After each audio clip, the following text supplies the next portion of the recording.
Nasrow sida aad sheegtay dowladka magaalada Garowe dhinaca waqooyi gaar ahaan deegaan lagu magacaabo Buuro Wadal oo hoostaga gobolka Sool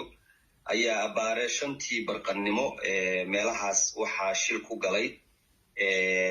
Sharmaboy iyo guribay ka wada baxeen waa la soo kaxeeyay xaafadda uu jooga mar baan ismaqalnay marka xaalad buu iskaga jirjiray iyo buuq iyo qof markuu shil galo waa taqaanaa laftigayga hadalka kuma sii badin isu soo noqod wanaagsan bulshada Soomaaliyeed ee nagu xidhan waa mar kale iyo muuqaal xiiso badan waxaanan warbixin iniga haynaa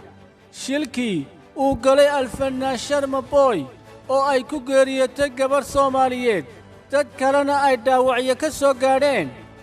waxaana warbixin iyo xog rasmi ah soo gudbiyey oo waliba sharaxaya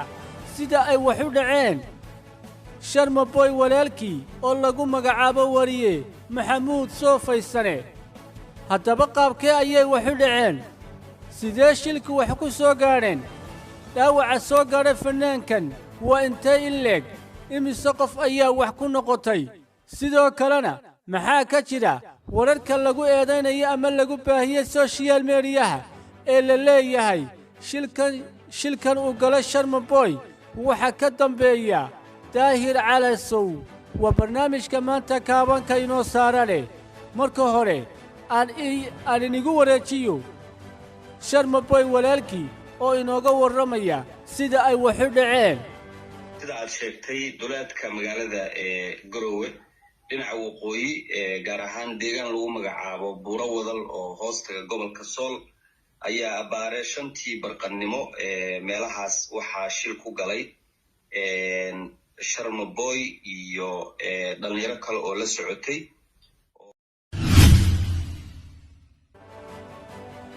sida aad dhagaysateen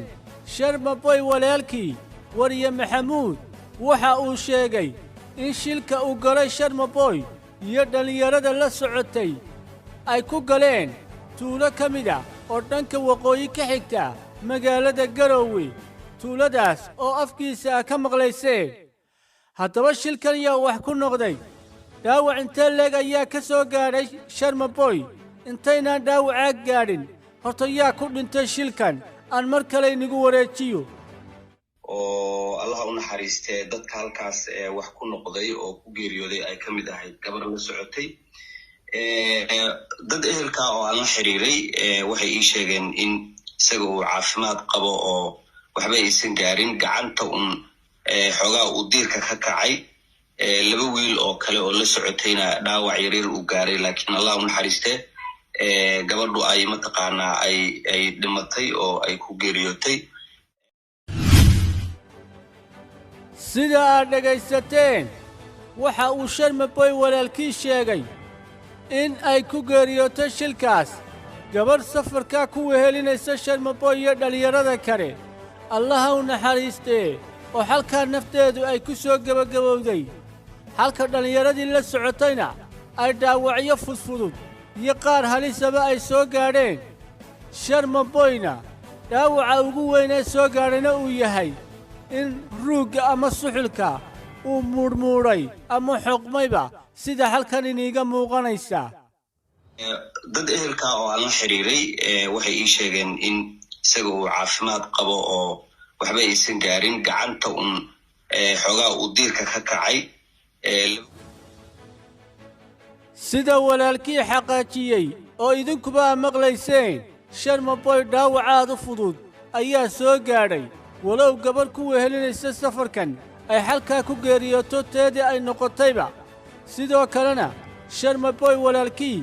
waxa uu ka warramaya wararka lagu baahiyay social media ee sheegaya in maslax mideeye uu shilkaas isaguna ku jiray oo dhaawacyo ay soo gaadheen aan mar kale inigu celiyo Sharmaboy walaalkii waxaanu yidhi sidan wararka inta badan la isla dhaxmaray hadda sheegay in labada fanaan ay wada socdeen Sharbaarka iyo Maslax ma ahan warar saxa. Maslax magaaladu joogay Garowe iyo dhalinyaradii kale ee Sharma la socotay laakiin waxa uu raacay dhalinyaradaas iyo gabadhu ay ka mideed Ilaahay u naxariisto. Sharma Boy waxa uu sheegay xilligii shilkani uu dhacayay ee shilkan ay galeen Sharma Boy iyo dhalinyarada kale ee gabadhaas meesha ay ku geeriyootay inaan shilkan aanu ku wehelinayn maslax mideeye balse ay kaga yimaadeen magaaladii Garowe oo dhalinyaro kale kula joogay halkaas oo isagu uu ka hadhay shilkanna aanu qayb ka ahayn. haddaba dhalinyaradan dhaawacu soo gaadhay iyo gabadhan dhimatay Allaha u naxariiste iyo Sharma Boy xaggee la geeyey markii shilkaasu dhacay aan mar kale inagu celiyo. in badan macluumaadka iyo xogtaasna dee waa haysaa. marka gabadhiina meydkeeda waxaa la keenay isbitaalka, wiilashiina isbitaalka lagu dhadhayay oo wax weyn saas maysan qabin. alxamdulillah, marka saasay wax u jiraan. sidoo kalena waxa Sharma Boy walaalkii la weydiiyey bal shilkan waxa kalifay ama sababta u noqday ilaa wax waliba sabab ayay leeyihiin inkastoo ay qadar Ilaahay tahay. haddana shilkan muxuu ka kacay? mataayar ayaa ka bajaray, ma shidaalka ka madhay, ma gaadhiga ayaa waddada kala baxay? isagoo arrimahaas ka jawaabaya iyo waxa shilkaas sababta u noqday ayaa haddana waxa uu yidhi. shilku horta waa qadar munasaro wax mar walba dhaca oo dhici doonana weeye, laakiin sida hadda uu ii sheegay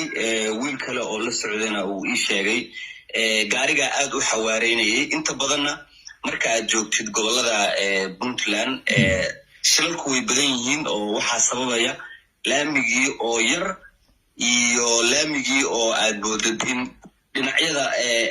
boholle ay ka xigaan oo mataqaanaa dhul siman aysan ahayn oo gaariga hadduu waddada ka baxo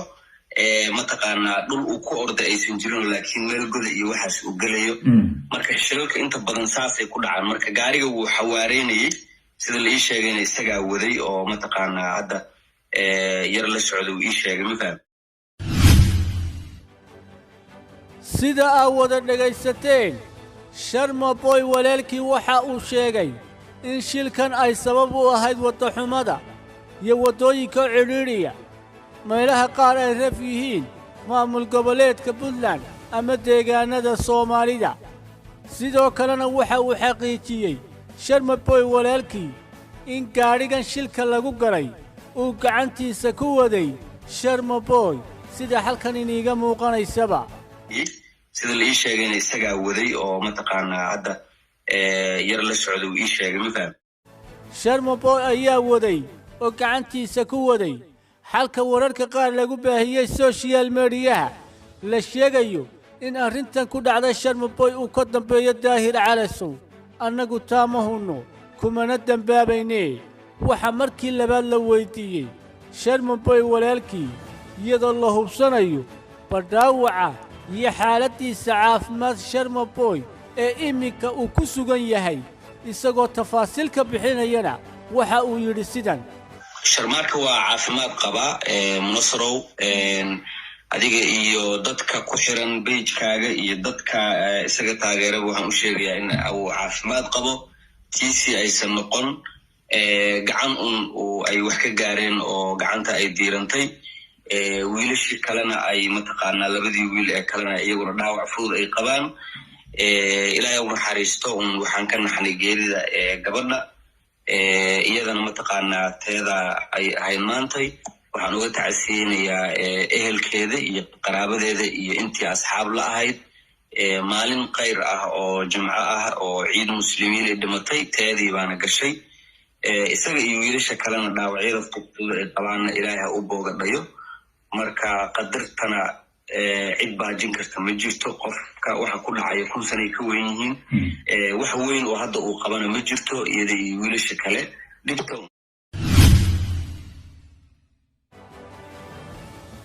sidoo kale waxa la weydiiyey Sharma Boy iminka ma isbitaal ama goobaha lagula tacaalo dadka dhaawacyada ayuu ku sugan yahay? xaggee ayuu ku sugan yahay? isagoo faahfaahin ka bixinaya Sharma Boy walaalkii waxa uu ku jawaabay sidan. ما حافظيسو جوغا ولا soo kaxeeyay isagii wiilashii kalaba awalba guriga hal guri bay ka wada baxeen waa la soo kaxeeyay xaafadda uu jooga mar baan ismaqalnay marka xaalad buu iskaga jirjiray iyo buuq iyo qof markuu shil galo waa taqaanaa laftigayga hadalka kuma sii badin marka laakiin kale oo isna qaraabada ah oo la socdaan aad u sii wareystay marka adigu dhibka ugu weyn ee hadda meesha taala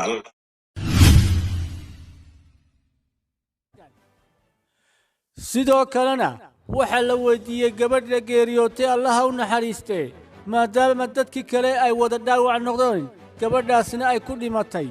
baryada dhimashadeeda waxa sababta u noqday ma dhaawac ayaa soo gaadhay mise naxdin darteed ayay u dhimatay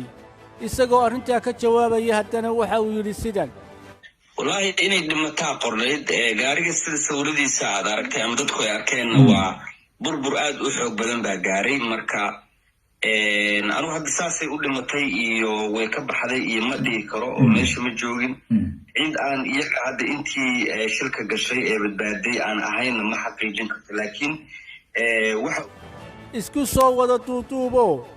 arrintan Sharmaboy su'aalaad fara badan ayaa la iska weydiinaya halka dadka qaar ay leeyihiin maandooriye ayuu isticmaalay oo isagoo maskaxdiisu aanay fadhiyin ayuu gaadhiga waday maadaama isagu gaadhiga wado oo shilka lagu galay halka wararka qaarna ay sheegayaan in Sharmaboy uu cabsi uu ka baqayo dadyow gaara uu gaashilkaa u garay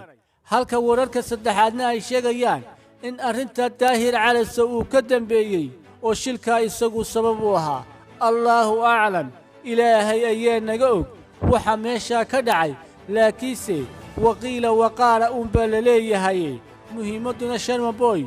waa caafimaad qabaa keliya gabar Soomaaliyeed ayaa ku geeriyotay allaha u naxariisto qabrigana ha u nuuriyo ayaan leeyahay